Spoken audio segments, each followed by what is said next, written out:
ഞങ്ങളിപ്പോൾ നിൽക്കുന്നത് അകമല പാടശേഖരത്തിലെ കൊയ്ത്ത് കഴിഞ്ഞ് നെല്ലുകൾ സംഭരിച്ചു വെച്ചിട്ടുള്ള ഒരിടത്താണ്. നമ്മുടെ ജില്ലയിലെ തന്നെ ഏറ്റവും കൂടുതൽ വന്യമൃഗ ശല്യം അനുഭവപ്പെടുന്നൊരു മേഖലയാണിത്.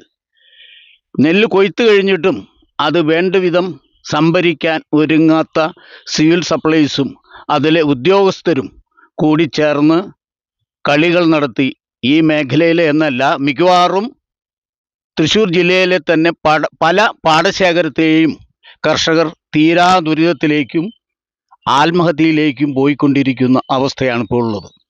ഈ പാടശേഖരത്തിലെ പ്രമുഖ കർഷകനായ ശ്രീ വിനോദ് പാറയിൽ അവർക്ക് പറയാനുള്ളത് സർക്കാരിനെയും ഉദ്യോഗസ്ഥരെയും ബോധ്യപ്പെടുത്തുന്നു. ഇതാണ് നമ്മളിപ്പോൾ നെല്ല്. ഇത് നമ്മളൊരു 15-20 ദിവസത്തെ കൂടി കഴിഞ്ഞിട്ട് കൊയ്യേണ്ട നെല്ലായിരുന്നു.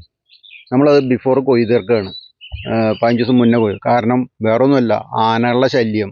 ആനകൾ വന്നിട്ട് നശിപ്പിച്ച് ആകെ ചവിട്ടി ആകെ വലിച്ച് തിന്നുക, ചവിട്ടി നാശാക്കുക. ഒരു സൈഡിൽ അങ്ങനെ, ഒരു സൈഡിൽ പന്നി വന്നിട്ട് നശിപ്പിക്കുകയാണ്, ചവിട്ടി ആകെ ഇതാക്കി ഇട്ടിരിക്കുകയാണ്.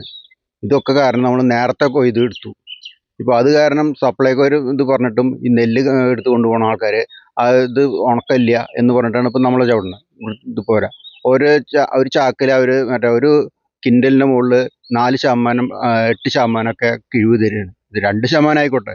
ഒരു ഭാഗത്ത് നമ്മൾ മൃഗങ്ങളുടെ നിന്ന് നമ്മൾ എടുത്തു കൊണ്ടുവരുമ്പോൾ നമ്മളെ കൊണ്ട് മറ്റേ കർഷകർ ഇങ്ങനെ ബുദ്ധിമുട്ടിക്കുകയാണ്. മറ്റേ സപ്ലൈക്കോർ അവർ നമ്മളൊക്കെ നിൽക്കണില്ല. അവർ കർഷകരുടെ കൂടെ നിൽക്കുന്ന ഇതൊക്കെ ശരിയാവേണ്ട കാര്യമായിരുന്നു. അവരും ഈ പറഞ്ഞ മില്ലുകളിലെ ആൾക്കാരുടെ കൂടെ നിന്നിട്ട് കർഷകരെ ഒറ്റപ്പെടുത്തുകയാണ്.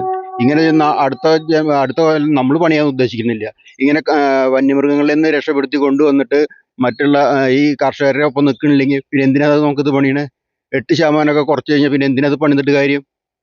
ഒരു 20,000 25,000 ഒക്കെ നമുക്ക് കുറച്ചാ പിന്നെ എന്തിനാ നമുക്ക് പണിയേണ്ട കാര്യമുള്ളത്?